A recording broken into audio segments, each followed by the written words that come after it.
Yo, yo, yo, what's going on, everybody? Bleacher Takes is back. It's not just me this time. You got to look at these two as well. They're coming in. They're already rested from their week vacation from Bleacher Takes. But we're ready to talk about some sports. We got a lot of fun things going on tonight. Boys, what's up? Josh, how we doing, bro? Well, we're doing pretty good. Watching a little bit of this golf game and probably arguably the best quarterback in the league, Josh Allen. You know, he's not playing the best golf right now, but hey, he's a football player for a reason. Nate, how you feeling, bro? I'm actually surprised at the two young dudes because as I just watched Josh Allen shank one to the left and he walks away in disgust. Easy. I'm actually surprised at their game. They both have made Josh Allen might have made a couple of good shots. Mahomes is definitely backpacking them right now. But I am surprised that they're staying in with the old dudes. Got the old geezers versus the young guns. And listen, I'm going to say this right now.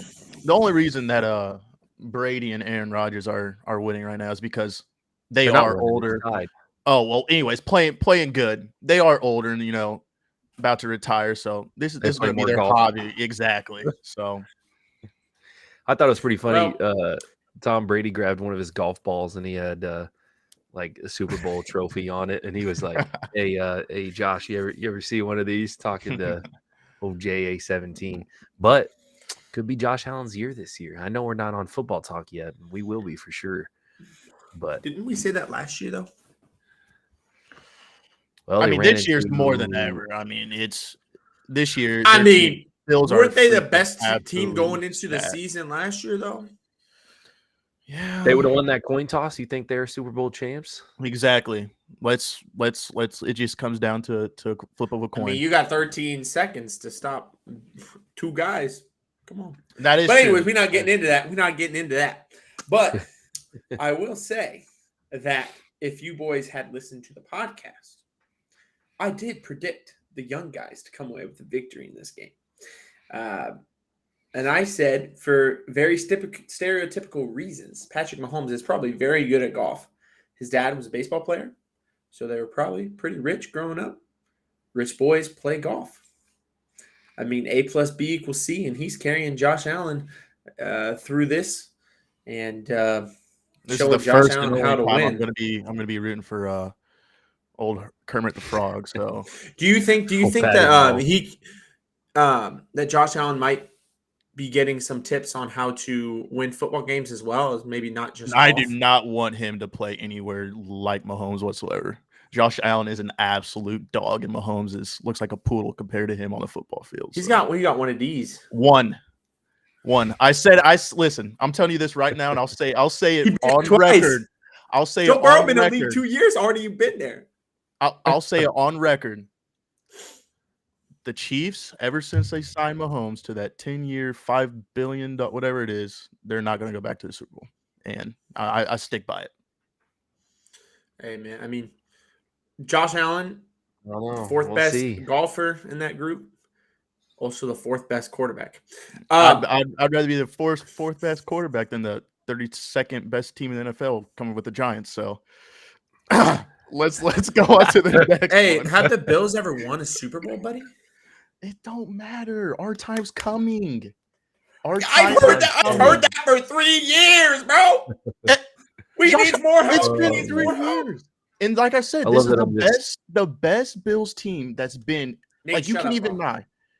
This is the best Bills team, and I think this is our year. I think it's Super Bowl riding high right now.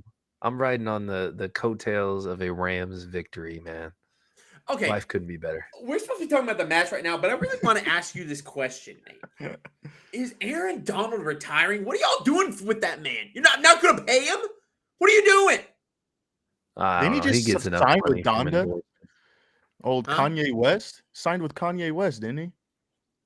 As his little agent. Oh, you guys didn't see that? I didn't see that. No. Wow. Yeah, he signed with Donda Sports. Want me to give a little update on the match, though? Yeah. It's what we were slated to be talking about here, but I knew this would No, I'll give you guys a little update because I've watched every shot of this match. So hole one, the guys look great. Every shot was actually not bad. Hole one, Aaron Rodgers hit a great shot.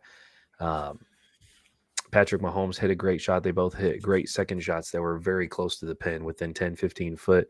Mahomes missed his birdie, but Rodgers made his birdie, so they go up one. So they don't do stroke play. They do match play, so it's by hole. And in the second hole, basically the same thing. Rodgers was just killing off the tee, and it was a par 5. And then actually Brady hit one that was 240 feet. What? No, What's so I'm funny? watching a clip of. I was just watching a clip of Josh Allen golfing. Okay, sorry. Oh, and then Brady hit one when I was like 240 yards away within 5 feet. They won. So basically, the old guys go up 2 holes, and they're all talking about, yeah, this is going to be really quick. These young guys don't know what's coming. Patrick Mahomes cracks open a nice adult beverage and says, "Yeah, I bet we're not in this. Like, come on, Josh, let's just enjoy ourselves and see if we can keep up." But then after that, the 2 holes being down, the third hole, they came back with some great shots by Patty Mahomes, par 3. They made the par. Old guys bogeyed. Par 5, they tied, and then hole 5 they tied, and then hole 6 they won that hole as well. So halfway done, they are tied, and now we're in hole 7, and the young guys are looking to win this hole as well. I think they're about a shot advantage because Brady and Rodgers went OB off the drive, had to drop. It's a par 5, so we shall see. I didn't like that. The real question, truthfully, are either one of you a better golfer than any of these guys? All I'm saying is me and Nate are undefeated when it comes to 2v2s. So I'll put us up against anybody. Honestly. Wasn't really the question I asked, but okay. Probably not this year because I haven't played 1 ounce of golf this year, which really sucks because I was hoping to play. But playing a lot of softball, though, which doesn't really help your swing, which I was going to say, too, Tim. The whole baseball thing, they said that baseball can really hurt a golfer's swing, and a golfing swing can really hurt your baseball swing just because they're very... What happens if you suck at both? Contrast. Well, which I do. I mean, I probably can't golf with these guys. I wasn't talking about me. I got the highest batting average on the team, but I mean baseball though. Like I'm probably not even hitting the 79 mile per hour pitch. Honestly, yes, you are 79. Come on, bro. Stop playing. I mean, I prefer those 89. those eephus pitches that are like 59. You know, that old Albert Pujols pitches, dude. That's more my nasty, speed, bro. But I don't know. They do say that a lot of players or a lot of hockey players actually play golf over the year, and that helps them. They said that that's a very so you'll notice a lot of hockey players if you follow them on Instagram, or I know Tim's you're into hockey. Josh, you probably don't follow a lot of hockey players. You probably can't even name 5 hockey players for that. But no. Can you name but one? they play a lot of golf. So a big shot by Mahomes though. He had to make it was about a 12, 15 foot for par to keep it tied. I think it was like the 5th hole or 6th hole. And he put it down, dude. It was a clutch putt. So right now I'm seeing a lot of Rodgers versus Mahomes. So could be Super Bowl, Packers and Chiefs. Yeah. Maybe. Josh says but no. if I'm putting a bet on which of these guys comes out of the AFC and which of these guys comes out of the NFC, I'm probably going with the other 2. Brady's going with Rams and Bills. Rams. Oh, sorry. I thought we were talking about the Rams. Oh, you just thought we were talking about the Rams? You know, none of them are playing here. Wait, how come Matt Stafford didn't get invited to this? Was this like only for top 5 quarterbacks or something? He's not mainstream enough. Like he gets no respect. Like even with he's on the that, ratings. What's he on that T-Mobile commercial? That's pretty good. Yeah, he's on the T. But even with the ratings, like I sent you guys that picture of the. He played 12 years in Detroit. No wonder he's not mainstream. It's lucky he's not dead. I know, but dude just won a Super Bowl though. Like, dude has more clutch victories than like he's like top 5 or every top game. 3. I don't care, man. He needs probably a has little bit he more. he probably has more clutch losses too, man. Mahomes missed about a stat. 10-foot. Mahomes missed a 10-foot putt to win that hole, so they are still tied with 5 holes remaining. Going to hole 8, they're only playing 12, so going into hole 8, they are still tied. So it's a close match. I'm digging it. Well, if it comes down to a coin flip, Josh Allen and Patrick Mahomes winning. So that's good. Flipping. You think the Bills would have beat the Bengals though? Yes, absolutely. Josh believes that the Bills would beat the All-Star team, bro. But, they couldn't beat old Speedy Tyreek and Travis Kelce, who as a defensive coordinator, could have said, hey, they're throwing the ball to those two guys. I mean, we face Tyreek Hill twice a year now, so we'll see what happens. I saw Mahomes and Juju. Yeah, that's not fair though. You saw Tua throwing the ball to Tyreek. All right, that's not his fault. When you chase the money, sometimes it's not like the saying is, not always green on the other side. So, not our fault. Hey, bro, it is greener. It is actually greener for him. Okay, depends on what you're talking about. That is true. I mean, honestly, he chased the bag. He already got himself a ring, so you can't blame him. Right, I understand exactly. it. So, I mean, I would do it too. But it all comes down to them paying Patrick Mahomes $500 million. So. Exactly. But that's enough NFL talk on this Wednesday, June 1st. Yeah, I didn't know we were talking about what we're doing here. Sorry, guys. just so you guys know, when NFL season starts, these podcasts are probably going to be like 3 hours long because Josh doesn't like to shut up about the Bills. They're going to be very hostile, three of us too. are just going to go nuts. Yeah, Josh. These podcasts are going to be extremely You think he's hostile. bad now? Yeah. I'll just be – it'd be you guys fighting again because my team's not going to be any good. So – but you'll kind of be that third – Tim, you'll be that deciding factor of like who you're going with. Are you going with Josh, the main team in the AFC? Or are you going with the Rams, main team in the NFC? Like you'll kind of see both sides. Main team anymore? I mean, that's – hey, man, I might adopt a team this year. The best odds to make it to the Super Bowl are the best odds that in the Super Bowl. Okay, Josh, Mr. Padre. Hey, I said how long ago have I already said that like 3 years ago, bro. That's been 3 years. He did say that, but welcome back. After the Padres got swept after they're the hottest. We want to talk about that for a minute. After they're the hottest team, hottest road team. Like I said, as long as one of them win, I'm happy, and one of them won. So. Well, you know what? I might adopt a team then. I might take the LA route with Nate, but go the Chargers change it up a little bit. Go a little Justin Herbie. Yeah. A little Austin Eckler. Mr. That man's some acne stuff, boy. Bro, he wears a helmet all the time. Leave him alone. He's like 12. He's still going through puberty. Man. Get that man some and he's got that flow. He just needs to cut his hair off, which he did, and then it didn't help. So I don't know, man. Some people just don't got good skin. Dawn dish soap or something to dry that skin out. Not everyone's as beautiful as us, Nate. All right. Dawn dish soap, just pour it on his scrub. Yeah, go get your little scrub daddy, your little dish tool there, and go clean his face off. Yeah, if you guys don't know, Nate's quite the dishwasher. And all right. Hey, I'll tell you all about it. All right, moving on. What are we talking about? NBA? We're going to talk about the NBA a little bit. We already got off track talking about the NFL. And if I don't reel us in here, I think that we're probably going to not talk about anything but the NFL. And I think that would be Josh's favorite podcast ever. But we are going to move on and talk about a more pressing matter here. I do want to say, Nate, Josh, congratulations to the both of you. You guys are you both predicted this matchup in the NBA Finals. 6-0, baby.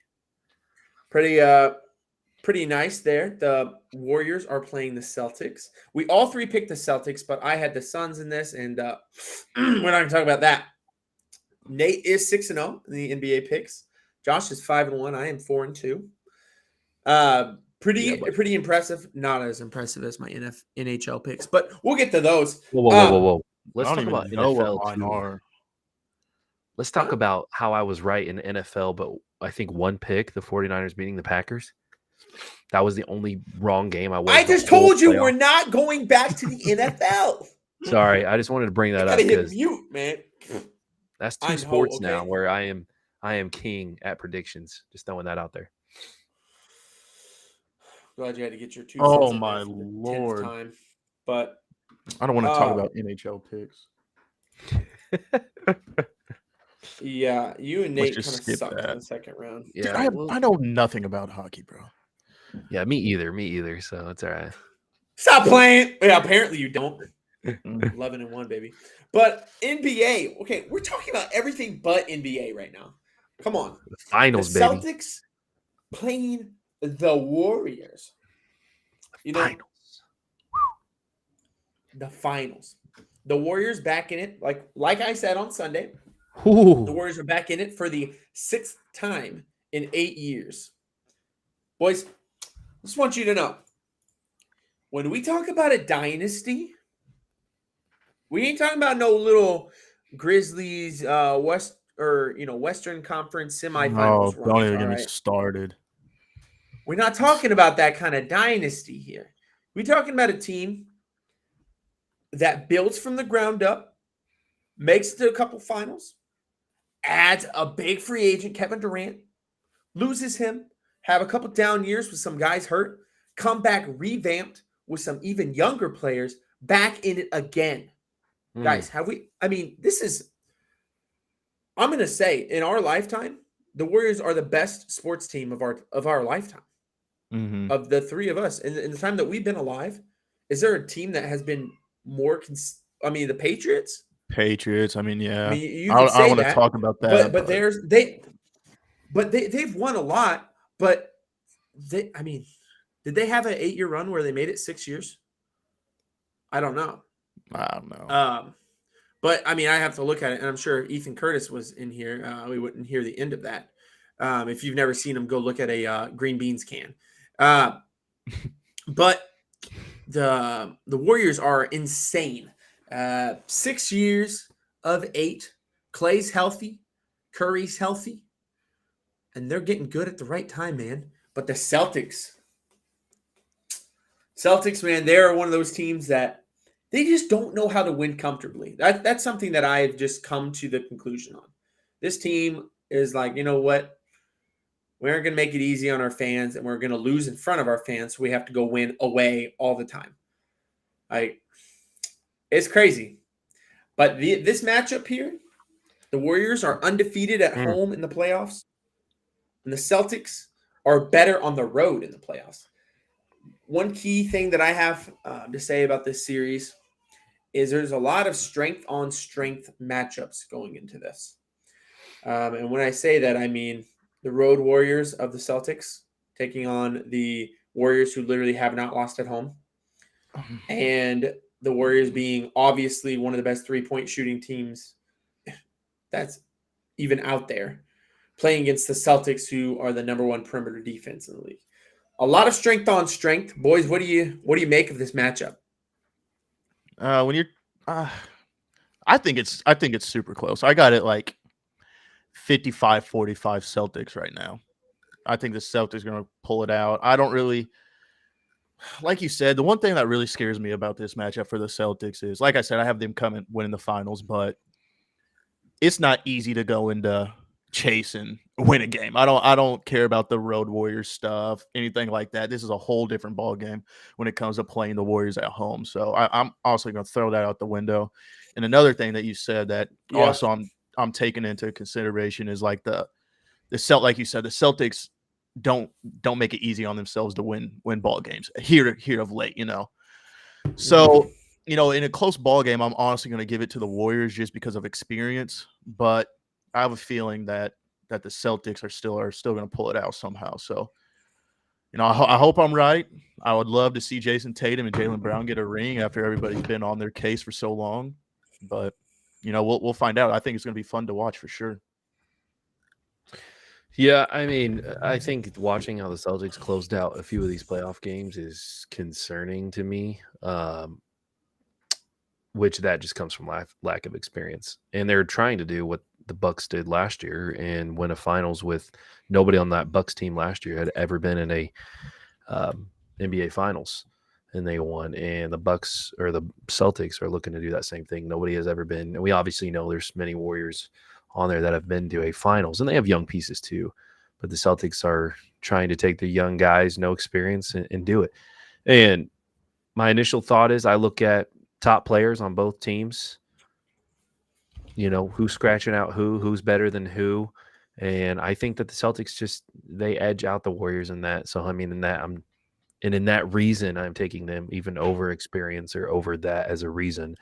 But I'm taking the Celtics to win. I think it'll be a 6-game series. Celtics 4-2. I am going to, not only for marketing purposes, but also just in general, I'm going to disagree with both of you.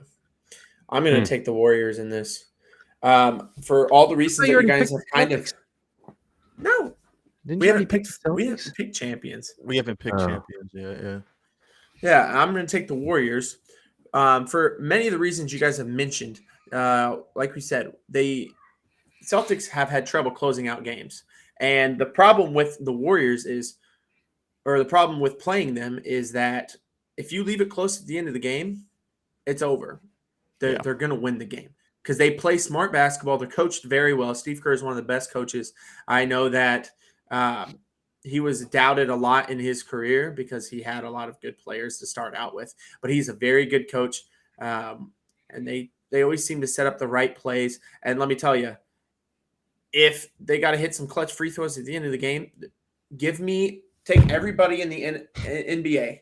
I'm taking Steph Curry, and this guy's on this team. He's crazy. He's clutch. He's going to hit the shots. And if it's close, the Celtics just don't have that guy. Yeah. Tatum and Brown are so inconsistent. Yeah, one of them can drop 40, but if they shut him down, deny him the ball, they're going to make the other guy do it. And they just can't. They can't be in sync together at the same time. And one of the things that irks me about the Celtics is people have been saying, oh, they're so young. They're young. They've been saying this for 5 years about the Celtics.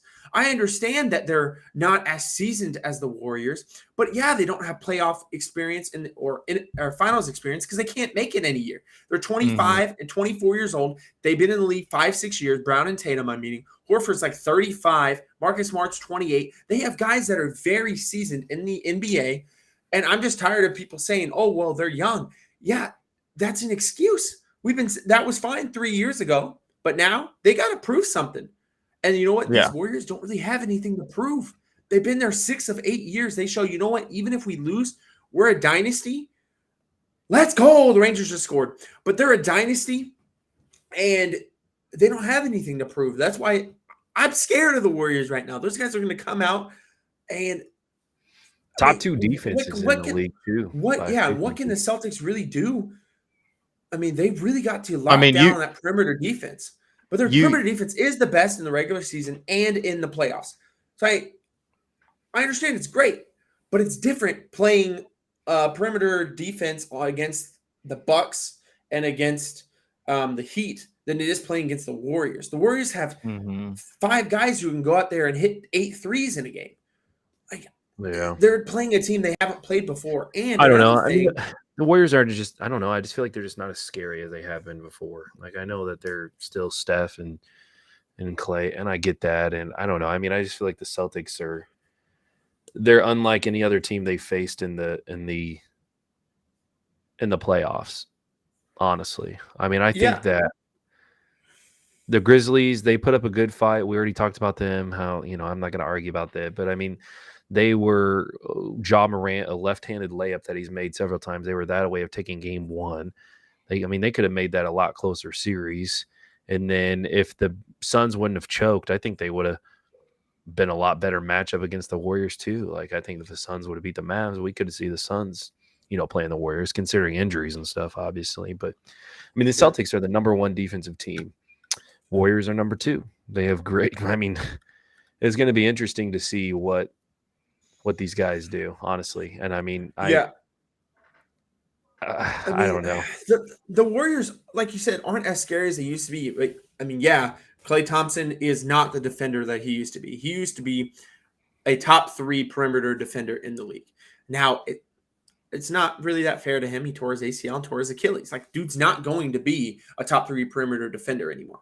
But he's still good enough. And Andrew Wiggins has kind of taken that role. He's taken the role as, I'm going to guard your best player, and I'm going to Andrew Wiggins, talk about inconsistent. Like, offensively, but defensively, he shows up. Yeah, well. And they don't need him to show up offensively every single night if they got Curry, Clay. Exactly. As a third, arguably a fourth, option, you don't really have to be super consistent. And that dude could still go and drop 25. He can give you 25 a night. Yeah. Yeah, it's the Warriors are deep, but one thing that I want to say is, like you said, what can the Celtics do to win? Because you also said, like, the Warriors have nothing to prove.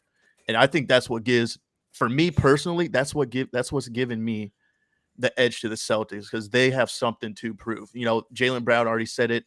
If you watch a little bit of the post game when they won the last round, they said we can't play together, and they're proving that they can. And I just feel like they're going to take that edge and that chip on their shoulder and come out with something to prove. And so I don't know. That's just me hoping. You know what though? Thinking about it, Jaylen Brown, he's got to be that dog. He's got to say, you know what, I'm taking over the game. He's got to stop deferring to Tatum, because honestly, in my mind, I like Jason Tatum when it comes to 2K, but this guy, I'm sorry, I'm going to say it. This guy tries to play into the Kobe mentality too much. He doesn't have that killer mentality that Kobe had. Kobe would step on your throat and he didn't care. He's going to take the rock and he's going to punch it in on you, like something I see in John Morant. The tenacity a guy brings and said, give me the ball. Tatum doesn't have that. Tatum doesn't have that. It's like he doesn't have confidence in his ability. When he steps on the court, if you take in the whole talent level of both these teams, there's nobody near as talented as Jason Tatum. Nobody. But that guy doesn't play to that. He doesn't play to that confidence. He doesn't play to that. And oftentimes he gets a little shy up in the games, shies away from the free throw line, and then at the end of the game wants to be the guy, but he's not that killer. And it's shown in the playoffs that he can't be that closer, which is okay. But you have to be able to give it to Brown. Brown's got to be able to take it, because the Warriors, they've got a couple guys who will go in and do it. I mean, Curry's not afraid of the spotlight. Clay's not afraid of it. They got to match up with something. And I'm tired of the whole Kobe and Tatum thing. Like, I think it's great that they were close and whatever, and that he's trying to be like him. Friends or whatever. I get that. But the mindset is completely different. He doesn't play like Kobe. He doesn't need to. But the whole Kobe mentality, Mamba mentality, it's not the mentality Tatum has. Or it's at least not how he plays, in my opinion. We could see a different Tatum, though. I don't know. Maybe I'm being too critical of the guy. Tatum's already on a road to I've been waiting to see level. So, he is still young, though, I mean, I know you said they've waited for 5 years. 5 years, but 24, that's still young. Like, he's not even hit prime yet. I mean, what was Kobe doing at 25? What was Braun doing at 25? What was Giannis doing at 25? He's been in a kind of a, I don't know. Number one option for 5 years. Yeah. No, I'm not saying.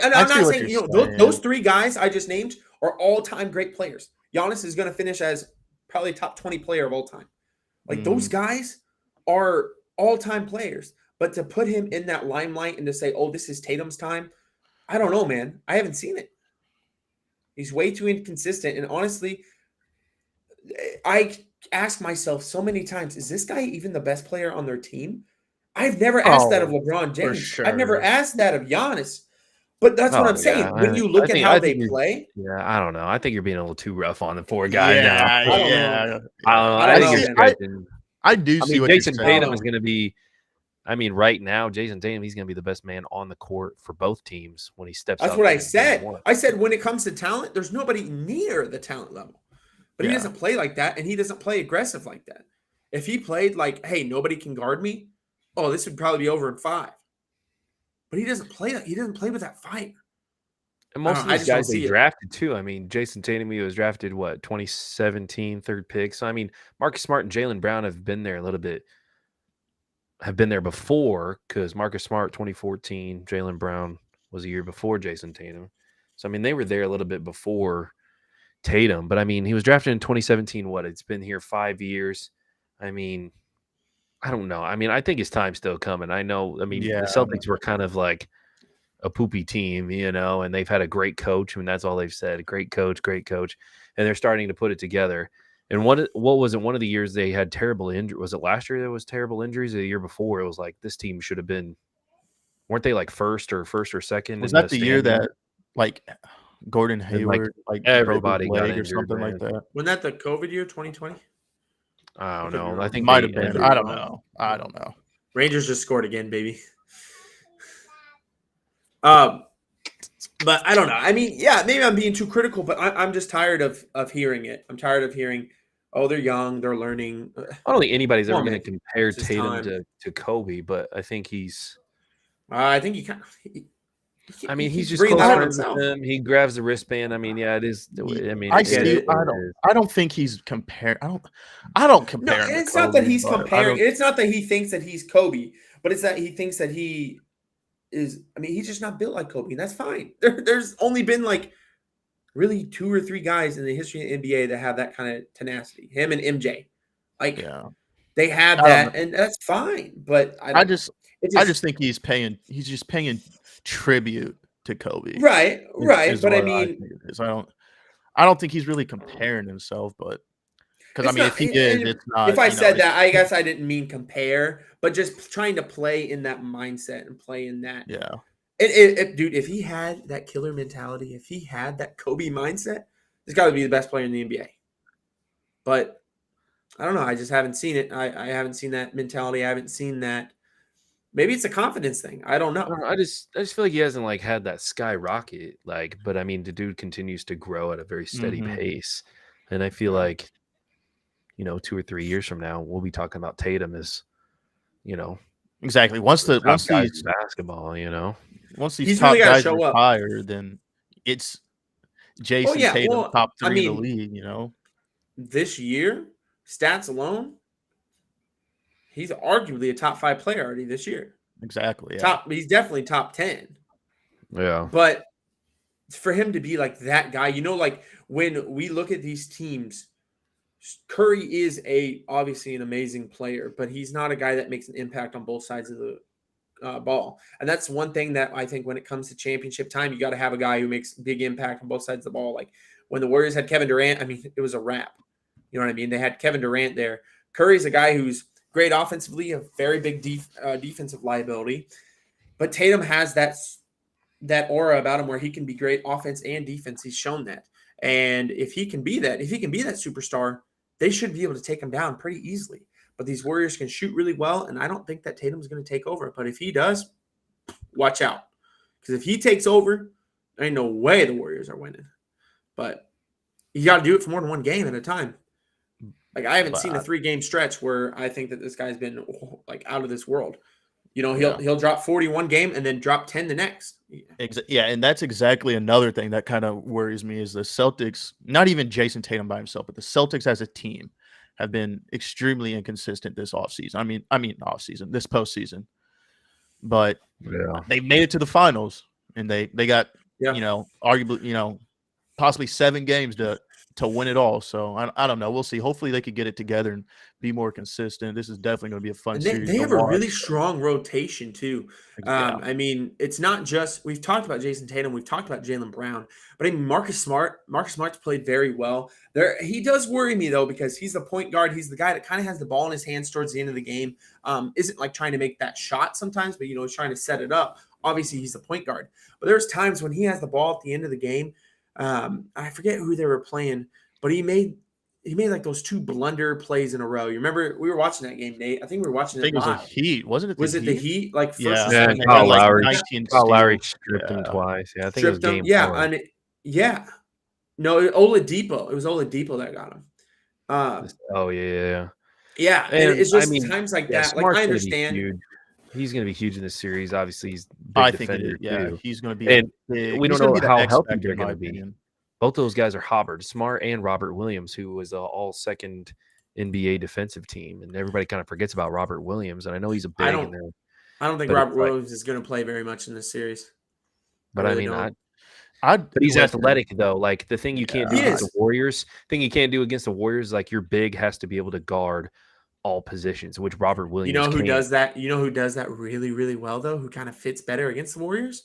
Grant Williams. And they've been playing him. No, Grant Williams. They've been playing him a lot more too. Al Horford has been very key too. He's played very good defense. Horford, even though he's old, he's very versatile. He can. He's a huge asset to the Celtics. For sure. During the first stint when he played with them, he was a huge part of that team. And I don't know. I've got to play team defense against the Warriors, and you got to be able to guard all 5 positions because they're just going to take your big man, see where they're at, move Curry around, run them in circles, and you have to be able to keep up. And well, that's one thing they do very well, though. I mean, they switch onto all 5 positions very, very well. Grant Williams, Al Horford, Marcus Smart, Brown, and Tatum, like they can all pretty well guard almost any position. And so, I mean, when they switch, the Warriors do a lot of switching. They, do those screen plays all the time. They've been doing it for 10 plus years, doing screens for Curry. He runs around the whole game. Clay does the same thing. Poole does the same thing. So you got to be able to switch and match up on whoever you get switched on. And I think the Celtics can really match up with that. And the Warriors are good defensively. But I don't know, man.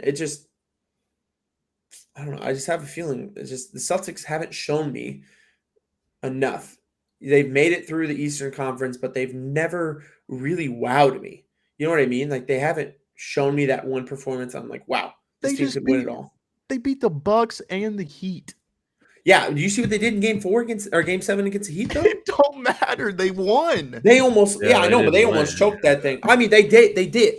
I started celebrating a little too early, I guess. I don't know. I know. Well, they were a Jimmy Butler blunder play away from, which I know they won and they're in the finals, but they haven't had those games where the Warriors are like, oh my gosh, is anybody going to stop this team? But I see. Okay, I don't see what you're saying, but I get what you're saying. I guess like the Warriors are more. Well, this is what I'm saying. The Warriors are a more explosive team, easily. All right, Jordan Poole, Curry, Thompson, they could all explode. Okay, so when that happens, the Warriors are gonna win by 20, 30 plus. But the reason why the Celtics haven't had a win like that is because the Celtics' road to get to the finals has been 10 times more difficult than the Warriors' road to get to the finals. Like every single team that the Celtics have played would easily beat a team that the Warriors have faced, or take them to a game 6-7. So, like that's why you saw those big wins by the Warriors, and not by. Yeah, I mean that's true. You make a good point there. But I mean, it's just I don't know. Yeah, I think the Warriors haven't played anybody like the Celtics, and exactly, I think that. I mean, I know. Do we really think the Celtics can hold? Do you really think the Celtics can hold the Warriors to 80 points, though? I think the Celtics can hold. They've been doing that to some teams, but I don't know 80 points, but I think that not 80 points, but yeah, they can show the Warriors that hey, we're a different team than you faced all year. You're exactly the top defensive team in the league. So I mean, I think that they're physical enough. They're big, and everybody's like, oh yeah, the Warriors they eat up people that are big, but they're not just big. Like they're fast and they're long, and they got some of the best perimeter defenders. You have. Like Marcus Smart, like we've seen some of the ways that even the Grizzlies defended the Warriors that were really great perimeter defense, and Grizzlies just didn't have enough pieces, and they just didn't do it. But like I said, they were they're really just not that good, but they were a few shots away from making that an extremely tight series. Yeah, but I mean, and an injury away of maybe losing that series. Honestly, if John Moran didn't get injured, if you look at the matchups just between the two, Gary Payton too. Yeah, and he's the best, arguably, probably the best defender on the team. He'll just scored again for you, Tim. Dude is insane right now. On the kid line. What I was gonna say was when you look at the matchups between the two, I mean, who's gonna be guarding Marcus Smart? Steph Curry. like the matchups just favor the Celtics all the way around. I wouldn't say all the way No, around. Gary Payton probably. Still, But he that probably dude's a won't start. baby They're compared not to going to start. Celtics. What? You just said Bro. Peyton's like the best defender on the team, and you just called him a baby? Physically, he's a baby compared to Marcus Smart. Like Marcus Smart could post up both of those two with ease, and Marcus it's just that's why I think Marcus Smart is going to be a huge factor in this series. I think you're going to see him in the post a lot, and I feel like he's probably gonna score at least. I don't know. I don't want to get too far ahead, but I'm gonna say he's gonna score double digits on a lot of these games, for sure. Well, yeah. I mean, he's probably their third scoring option. I mean, Horford. It depends on what game you're in, but yeah, I don't know though. I just think that it's gonna be close. I think it's gonna be a fun series. I think that when the Warriors win, they might have a blowout or two. The Celtics, when they win, they're probably going to win by 8-10 points to where it's not quite close enough to make that last second comeback for the Warriors. But Celtics, they just need to show that. How many games do you think is going to? How many? What you got? The Warriors. I think it's going 7. Warriors and 7. I think it's Josh, a very. What was your number? I don't know, dude. I'm gonna just. Did you say Celtics 7? Is that what you said? I'm gonna say. You know what? Just be safe, yeah. Celtics and 7, Celtics and 6, yeah. Warriors and 7. Yeah, I mean, it's gonna be a tight series regardless. Yeah. I think there might be a couple blowouts here and there, but I don't know. I mean, it's one of those things. The more you think about it, it's like the Warriors. You can't bet against them. Their experience and like I get everything you're saying, but it's like I don't know. You also have got to I mean, if the Warriors, if they have a game where they can't hit threes, it's a wrap because the Celtics do everything better, except shoot. And if the Warriors aren't shooting, I mean, the Warriors are a good defensive team, obviously second best, but Celtics are they're insane defensively. And if they can stop the three, they can win this series pretty easily, I think. But I also just thought about it. I am hating on the Boston Celtics because they're a team from Boston. So you guys have to take everything I say just a little bit less. You know what I'm saying? But hating on Jason Tatum just a little bit. But show me something, bro. Hey, Jason Tatum, watch this, please. Let it light a fire under you. I know you don't care what I say, but this I don't understand what else he needs to show you though. Like I know he's not going to just drop 40 and then absolutely disappear in the next game and shoot 9 for. So just being more consistent all around. Yeah, that's what a superstar is. That's what a superstar. He's averaging more than Curry, though. Everybody he's averaging averaging more than Curry. Yeah, but Curry, like you said, Curry and them have had a cakewalk. He hasn't had to drop 50. Tatum's dropped 40, close to 50. I don't remember what his high is of the playoffs, but he's also dropping 10, 12, 15 in games that really matter. I mean, a superstar is going to get his. You know what I mean? When we talked about Giannis, let me ask you this, we said Giannis is going to get 25. Don't let him get 40. So if you're the Warriors, if Tatum is that guy, you're going to say, hey, he's going to get 25. Don't let him get 40. But you can honestly say with Tatum, I don't know if this guy's dropping 40 or 10. Would you consider, Jimmy Butler's a superstar, no? Mm-hmm. Dude's dropping how many 40-plus point games did he drop this year? Or 30-plus points in the playoffs? Yeah. He's consistent. Where are they at? Man, you know what? All I'm saying is Jason Tatum, bro. He's that dude, and I think you're. Yeah, but how many of those games? How many of those games did Jaylen Brown have to go off for them to win? They're a duo. That's how you. Like I said. Okay, you can't say they're a duo and then say where's Jamie Butler at right now. Okay, but you said consistency. If you're going to be hard on Jason Tatum, he's in the finals, bro. He is in the finals, but he's not consistent. Where's the consistency? I just think you're being rough.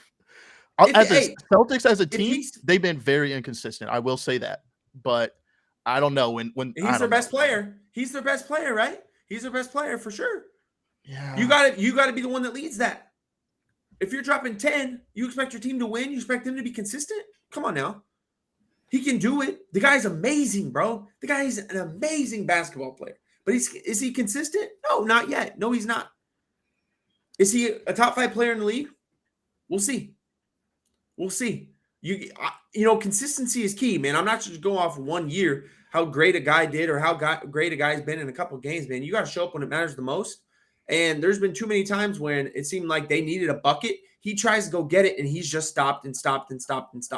A guy is going to just go get those buckets, like John Morant. John Morant said, you know what? My team is full of a bunch of bums. This is why they're not a dynasty. But he said, you know what? I'm not gonna give the ball to anybody else. I'm gonna score 20 in a row. Because but John Morant is sitting at home though. Okay. Exactly. So is Giannis. Like so is Jason Bron. Tatum has scored more than except for one game. So hold on. So Jason Tatum's the best anybody. player in the NBA because everybody else is at home. No, but we're just talking about. You're talking about like you want to see him be consistent, but the dude's in the finals. His team's in the finals. What else do you want to see from the guy? Like this is a team sport. I want to see him be consistent. I want to see him go off and say, you know what? When it comes push comes to shove, which is what I said earlier. If the game is close, give me the Warriors every time because I haven't seen Tatum do it. But okay, and you're saying that I don't know. John Morant. So you're saying John Morant is more consistent than? No. I just used him as an example. Like. They needed those buckets. He went and got them. But yet his team went on like a 20-plus game winning streak without him. That's regular season. That don't matter. Obviously, his team don't need him that much if they're winning 20-plus games.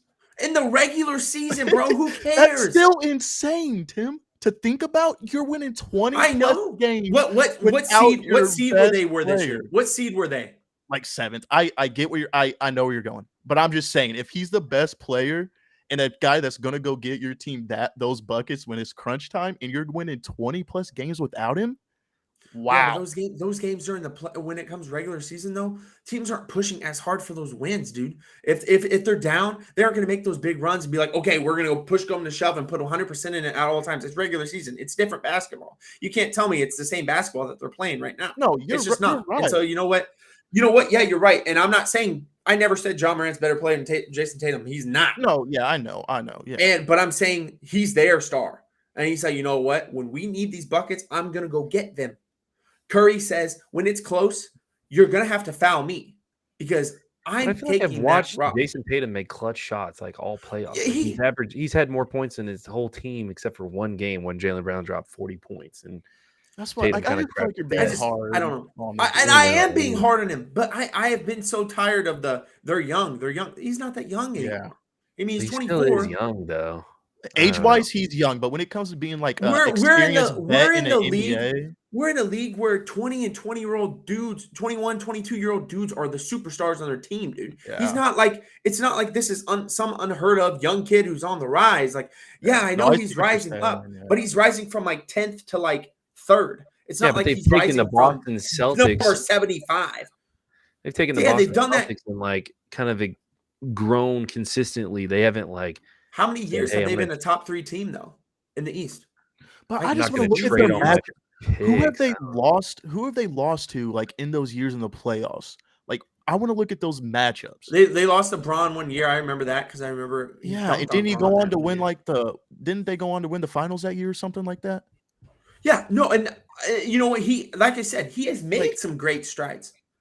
But I guess I should phrase it like this. He's a top 10 player in my mind. Yeah. If he wants to be in there with Giannis and whoever you want to throw in there in the top 3, if he wants to be there, he's got to be the consistent star in this series. He's got to show, hey, this is my time. This is my chip. You know, even if they lose, he can still prove that, honestly. But they have more to lose than the Warriors do, in my opinion. But if he goes out there, he said, give me the rock, and he's scoring, and Curry's matching him tit for tat, it is what it is. But if Tatum's going out there and he's not scoring in crunch time, or if he's getting shut down, or if he's playing passive, that's not what a star does. Come on. Wait. Celtics were top 3 in the standings in 2017, 2018, 2019, and 2021. Top 3. Who'd they lose to though? Like who'd they lose to in the playoffs? It's not like he took a bad Celtics team. Okay, but if they're losing to like the people who the team that goes to the finals that year. Like no. I know he went through Braun like a year or two of those. Like that's tough going through. And they went through Giannis, I think, but I think there was one that that was like a bad loss, if I remember right. I could be wrong, but and he was young then, but this year, yeah, exactly. He lost to Cleveland in 2017. That's why I'm saying he's got the most to lose. He's got the most to prove, and he's got the most to lose. I don't think who's got more to lose than him, bro. Lost to Cleveland in 2017 and 2018. Yeah, that's what I'm saying. I knew you lost to Braun a couple years. And what do you lose to Giannis in 2020 or lost something? To the Bucks in 2019, yeah. In what rounds, though? Those are fine. But now he's made it through the East, and they've made it to the finals. And I'm not on this. Okay, well, he made it to the first round this year. Now he's on the second round. It's baby steps, though. Like some teams have to take those. You can't just be like the Warriors. And, they've been a top three. They've been a top three team. Hey, Mr. Regular Season over here. You're talking about the regular season, Mr. Regular Season. They were top 3 in the Eastern Conference the last 5 years. No, I get what you're saying. I get what you're saying. But my point, look who they're losing to. They're not losing to bum teams, bro. Like they lost to Braun. They lost to Braun, Giannis, and KD in 2021. Yeah, you're saying KD. No, that's the Nets last year when the Nets swept them, and then the Nets lost Nets lost to Milwaukee Bucks without Kyrie. Gotcha. But basically, my thing is, the Bucks. You said that the Celtics have more to lose than the Warriors. For sure. What do the Warriors have to prove? They've been there 6 of 8 years. Nothing but to prove. Like I just don't think those Celtics have. The Warriors are supposed to if you look at. I think from the media, the Warriors are favored. Exactly. Like what do they have to prove? They've been there 6 of 8 years, dude. Yeah. Who's got something to prove? Andrew Wiggins. I'm gonna let you know something. I think that the Warriors have a lot to prove, and I think Curry has a huge chip on his shoulder because he wants the world to know that he himself can get it done. And I know people are like, "Oh, it's Steph Curry," but I saw something. I want to try to pull this up because I saw something. The fact that he hasn't won a Finals MVP yet. Is that what you mean? No, but the Celtics haven't been to the finals, bro. With this team, have not been to the finals. The Warriors have been to the finals, like you said, 6 out of 8 times. If they lose to a team that has no experience in the finals, that's a big deal. I got something after this, and I know we're talking a lot about NBA, but my brother who's Nick, who's a big NBA guy, sent me this May 25th and said something that might be good for discussion on your Bleacher Takes podcast is if the Warriors make the finals, which they probably will this week, kind of what the narrative is, because what would the narrative be if they had lost that first final to the Cavs? Because we had never forget that obviously Kyrie was hurt, Kevin Love was hurt, and there's a good chance that they would have lost that one, just like they lost the next one when those guys were healthy. So that means the only chips that they have won are with KD. They lost the 73-win season, and if those 2 injuries wouldn't have happened, I got a rebuttal for this. Are we saying that this is Clay and Steph's chance to prove that they can win the big one? Or if they lose, does that mean KD gets a lot more credit than he didn't get for being a part of those 2 wins? You know what? I want to hear what you say, but this interesting. What if stuff? That is interesting. And I know we can't say what if stuff, but I mean that is because if what if you know how many times I've defended LeBron James and people are like, well, if not for Ray Allen, well, if not for this, well, if not for Draymond getting suspended, we can play the what if game all that we want. But I'm going to try to find this. And if you guys have opinions, go ahead and share them real quick, because I'm going to try to find this graphic about Kevin Durant in a Warriors uniform that I think is going to be key to talk about. But you guys can give your opinion real quick. But what you think? I don't know. No, I agree with what you just shared there. I'm just saying, I don't think that we can just say that, okay, there's no pressure for the Warriors. They're the Warriors. Yeah, we get that they're the Warriors, and I know that they lost Clay and everything last year. And I understand that, but this is a chance for them to say, hey, we can win one without KD, because we had KD without being that super team, without being the super team. And they said, oh yeah, this is the team we drafted. This is the team we drafted. But I'm just saying, that's just my argument to saying that. And when KD was on the team, Who won the NBA Finals MVP? Like, I think there's a lot into the Warriors as well. Like, a lot of chips on their shoulder. I don't think it's just like, oh yeah, the Warriors are the Warriors. There's no pressure. I think there's a lot of pressure. You know? I mean, I don't know. I don't know. I don't think that there's really any pressure for them. They're a dynasty. They belong there. And if they lose, oh well. I mean, Klay Thompson is playing on a really injured old body. He's not what he used to be. They're playing on what? You think Klay Thompson is as good as he used to be? No, but he should be just fine. He's been playing an Achilles and an ACL. He's been playing this whole postseason without any minute restrictions. I know, but he's a shell of the player he used to be. He's still, if he played the whole year, he would still be a top 10 player in the league, top 15 player in the league. That's blasphemy. How? That's blasphemy. You think top 10 to 15 player in the league? I would say top 15. I wouldn't push him top 10, but I would say top 15, yeah. And I'm saying that very, very confidently. I mean, the dude came off of big injuries, yes, but he's still good. Yeah, good, but that doesn't mean he's top 15. So you put him on 15 other teams and he's their best player? One of their best players, yes.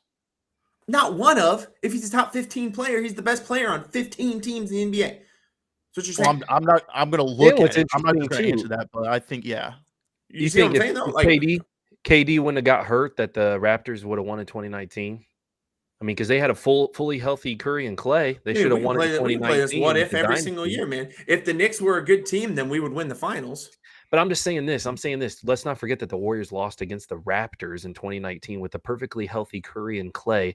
KD gets hurt, and then so to say they don't have anything to prove. They're the Warriors. They're a dynasty that they give up the best top scorer. Like, they give up a guy they're paying $40 million a year, and now they have better depth. I mean, yeah, your best player getting $40 million a year gets hurt. Yeah, try and look at another team that happens to and see if they do any good. If LeBron James got hurt in the years that the Cavaliers were playing, they would be nothing. Same thing with Giannis. If Giannis went down, the Bucks would never go as far as they do. You're taking a top 3 player at that time, a top 2 player in the league, him and LeBron James. You take him and he gets hurt. Come on, bro. I'm not saying that. I'm not comparing. I'm just saying I think there's a lot more for the Warriors to prove than what you were saying. That's all I'm saying. Yeah, he's just saying that they want to win this without having their super team, basically. Legit, yeah. Yeah, but only time they have won one with Curry and Clay by themselves is the very first one in 2015, which people say, I mean, the big 3 of another team that they faced, their big 3 was all healthy. LeBron was by himself. I mean, he carried them. Yeah, carried them to 6 games, but are both I wouldn't say extremely healthy, but pretty healthy for the most part, being this late in the season. The Warriors are fully healthy. Listen, I think they have a lot more to prove than what you're saying. Honestly, that's all I'm saying too. Like, I'm not saying who. Yeah, I'm just saying, like, I think the Warriors have a ton to prove to themselves. Honestly, they're still a dynasty, and I get people are like, oh yeah, and I'm not arguing that they're not a dynasty. They are a dynasty, and they're a great team. But to them sitting at home, and if they lose this, what's their narrative going to be? Oh, Clay and Curry only won 1 together, and that's because of a extremely hurt Cavs team. Yeah. And like, you know what I mean? Like, that's literally what had to people go through nobody in the West to get to the finals besides the Suns. But if we want to talk about, wait, did they play the Suns? The Warriors played the Suns. No. The Mavs beat the Suns. Yeah. They played Luka basically. They didn't play the Mavs. They played Luka. And that's another reason why they should have a chip on their shoulder to want to win this year. They haven't went through anybody. Yeah, but honestly, looking at the odds before the season started, the Warriors weren't even they were 10th in best odds to win the NBA title. They weren't healthy. Yeah, but they knew Clay was going to be back, by the end of the year. That takes into consideration your whole year, dude. This isn't a team that came in and they were like a top team. The Celtics were expected to be here. They're expected to compete with the Bucks. We know that they've never been to the finals. I know that. But they have been expected to do that every year. It's not like they go into and play the Bucks and they're a huge underdog. They go play the Heat and they're a huge underdog. No, it's pretty even. They just haven't won in the years past. I know they're playing really good teams, but they're a really good team themselves, and they just haven't shown that they could beat them until this year. And I think this is their year. If they lose to the Warriors this year, who I think clearly are the inferior team, the Celtics have better talent. They have the best player. They have Tatum. They have a better all-around rotation. They have the best defense in the league. They got scorers all over. And, I think that the Celtics just have more to prove. The Warriors have been there. The Warriors have shown, hey, you know what? We went off this year. We're playing out of our minds hot right now. Nobody picked us to be here. And it's just, and they can't control who they play, though. Josh, you've said that many times about the Bills. You're right. You're right. Yeah, but then you also have Curry. I see what you're saying, but then you also have Curry last year that when they didn't make it to the playoffs, that his exact words is, yeah, you don't want to face us next year with a fully healthy, like everybody knew fully healthy Warriors team is a top team in the league. Yeah. And they finished third in the West this year, but let's not forget that, the West was also all the injuries in the West, like with the Clippers and, and like whatever even Josh said, like they missed Murray. They played the Nuggets without Murray the first round. I mean, they played a lot of injury-riddled teams, which I'm not saying that every team has injuries and you got to be deep. So, I mean, I'm not saying that it's just injuries, but I mean, I don't know. I think there's a lot of proof for the Warriors, and I think the Celtics are now stepping into what they can become. I don't think it's like, here's a comparison that I just kind of thought of, and you know what? I might take some heat for this, but think about a couple years ago when the West was stacked and the East is the least. Do you remember them saying that? Yeah, and it was like Bron's going to make it through every year, and he's going to play in the East. But the team in the West is going to be battle ridden. They're going to be very good, and most of the time in those finals, if the Cavs or whoever Bron was on, if they were favored, it wasn't by a lot when he was on the Cavs because they were playing against a really good West team. That's kind of flipped this year. The Warriors are the team in the West who have made it look like, hey, this is pretty easy. We haven't played anybody. Going into the playoffs, everybody was picking the Warriors because of how hot they were. You take them or the Suns is who people picked. But in the East, nobody knew. We all kind of picked the Celtics after the first round, but going into the playoffs, you could say the Bucks look really good because Middleton wasn't hurt.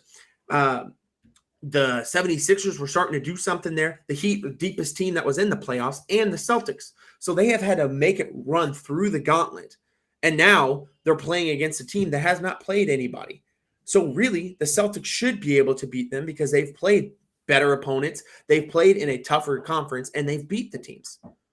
I just don't see how the Warriors have a whole lot to prove in this. It's just, I don't know. We can agree to disagree on that, I guess, but I don't know. But I know it's gonna be fun. It's gonna be fun, yeah. And it starts tomorrow night. And we do need to move on here. We've kept you guys a long time, and we get we haven't even made it through halfway through our show yet, so. Well, we have. We just got to talk about hockey, but that won't take too long. But we get very, very, very passionate about our takes here. We're bleacher takes, but we really should be called steaming hot takes because we all get hot when we talk about our takes. But just wait for football. It's gonna be, oh my, yeah. But yeah, it's gonna be, boys. I had a thought too. How about we do our fantasy football draft live? Wouldn't that be dope? Bet. I think we're going to do that. I think that's going to be the plan. So, guys, yeah, definitely be watching out for a lot of the content we're going to have. We're going to have a lot when it comes to the NFL season because when it comes to some of these sports, it seems like, maybe one or two of us is really strong on one sport and the other one's maybe not. When it comes to like baseball or hockey, we're all pretty strong in basketball. But when it comes to football, we're all even stronger. We're all very, very much into the football scene. Love it very much. And it's going to get a lot of fun. You think these are hot takes now. You think we're getting upset now. You just wait. Continue to stick with us at Bleacher Takes. But we're going to move on from the NBA Finals. Everybody tune in tomorrow night, Game 1. But I do want to talk a little bit about the NHL playoffs here real quick before we let you guys go on your lovely Wednesday night. I do want to review the predictions. We did talk about this earlier, but Josh only made a prediction for the second round. He went 1-3. Nate also went 1-3 in that round. And I went 4-0, baby. So that puts me at 11-1 in the playoffs. Nate is 8-4. And that really, I mean, you can skew those a little bit. We both had teams that are in the playoffs. So, I mean, if the Rangers lose, I go 10-2 and they go, 2-2 in the second round. The Blues lost. I didn't pick the Blues. They did. So those are a little bit skewed, but I'm going to take the win where I get it. Josh, I don't know if you saw it, but you're not big on hockey, but you probably saw sports. And did you see it was 8-6 in that hockey game last night? No. 8 goals. Okay, I know you're a soccer mind. You like soccer. Yeah. Imagine an 8-6 soccer game. Yeah, actually, Portland Timbers won a soccer game 7-2 this year. Sorry, what? Sorry, I fell asleep there. But yeah, pretty crazy. Nate, did you catch a lot of this game? We were kind of texting in and out. I know you were pretty busy, but did you catch it? I did watch a lot of the game and some high-powered offenses for sure. Those guys were just going at it. The Oilers and Avalanche have some decisions to make regarding their goalie, especially the Oilers with old Mike Smith. Dude is 40 years old playing goalie. Is he the right man for the job? I don't know. But the Avalanche are just making it look super easy to score. It makes me nervous for the Oilers because I do like the Oilers. I like Connor McDavid. I love watching him play. He's one of the best all-around hockey players out there right now. Comparison could be the LeBron of hockey right now. He's so good in many facets of the game. Are there better scores out there? Maybe, but the things that he can do is just absolutely insane. So I want to see them succeed, but I do love watching the Avalanche. I love seeing how some of their guys like Cale Makar, he's a young defenseman that's just on a historic pace right now in this Western Conference final. I think he had like 5 points in just the first game, which they scored so many times, but we'll see. I think Darcy Kemper is an exceptional goalie. He kind of, crapped the bed last night. So we'll see. A lot of those guys too, they take up for their goalie. They're like, we got to get in front. We got to block some shots. We need to, not put it all on the goalie for not blocking shots because hockey is a team defense. There's going to be pucks that go to the net, but there's also times that you need to put your body out there and sacrifice. And when you're in the playoffs, you need to be blocking those shots. And if your goalie's not seeing those pucks come through and you're getting, like even watching this Rangers and Lightning game, Shesterkin's out of his net and all of it takes is Jacob Trouba to just make himself into the net, put his arms down, sacrifice his body. He takes one right off the shin, probably a 70, 80 mile an hour puck. That doesn't feel good. But when teams are doing that, that's usually a winning recipe for teams, So, yeah. 2 high-powered offenses. That's the second time. First game, I don't know if you remember, the Flames scored 9 goals on the Oilers in game 1. So that was insane. I remember. Now they have 8. So not looking good for game 1 as the Oilers are pretty much allowing touchdowns and field goals and safeties. I'll make the joke again. It looks like a Bills-Jets game. But exactly. It's just I don't know who's going to be in there. They said they might switch up the goalie and put Koskinen. What? Nico Koskinen in goal for the Oilers. Bills won that game. I know 9-6, wasn't it? Instead of Mike Smith. But we'll see. Koskinen saved 20 out of 21 shots in relief of that loss after Smith allowed 6 goals. So. Did somebody order bread? Because the bread man just delivered. It's 5-2 Rangers. But yeah, no, this Oilers Avalanche. I mean, it was fun to watch. They do have some injuries to note, though. Darcy Kemper, he has an upper body injury. There's reports that he may miss a few games. Did you see that, Nate? I haven't seen any more news on it. I'm not sure that they've released anything else yet. I bet it's probably going to be a game time decision tomorrow, but I would have to bet he's probably going to miss a couple games of this series. That's big. I mean, that's starting goalie for the Avalanche. That's a big loss. I mean, he wasn't actually playing very well against Oilers. I think he had only given up 3 goals when he got hurt, though. I could be wrong. But in a game that had 10 goals up to that point, only giving up 3 of them is pretty good, but I could be wrong. I don't have the box score in front of me. It's just, I don't know. It's a crazy game to watch. There's so much star power in this. I mean, Nathan McKinnon, Cale Makar, I mean, we've talked about McDavid enough and Draisaitl and Vander Kane, their whole line. It's crazy the star power that's in that.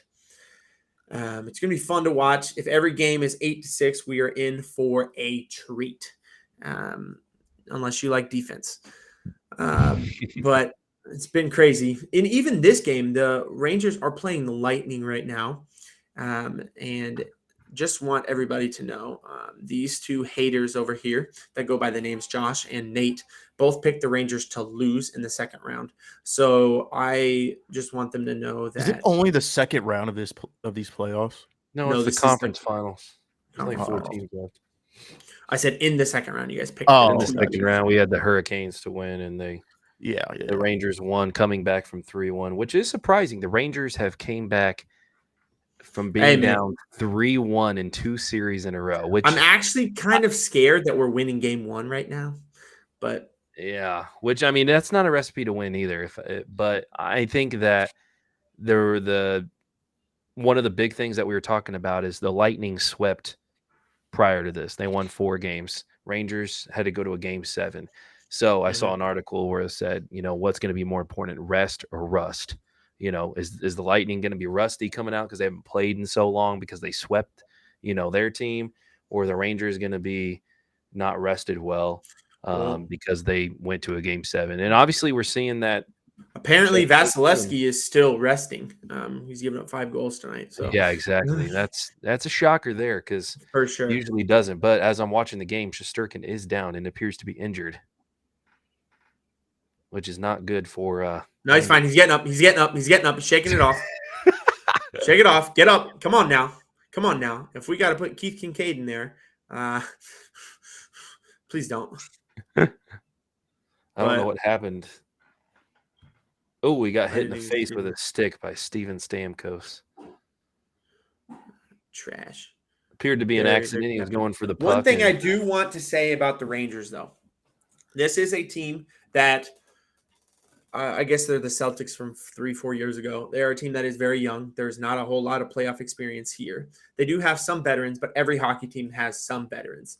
But they are very young. They have a lot of very good young players who, if your team goes down 3-1, if you got a young team, most of the time you're probably cooked. And this team has shown that they have fight in them, that they are not going to throw in the towel, that they are going to come out and compete when they're down. And I think it has a lot to do with Gerard Gallant, our head coach. He is very he's a tough cookie, all right? That guy, he'll call out his team. He's called them out for playing soft.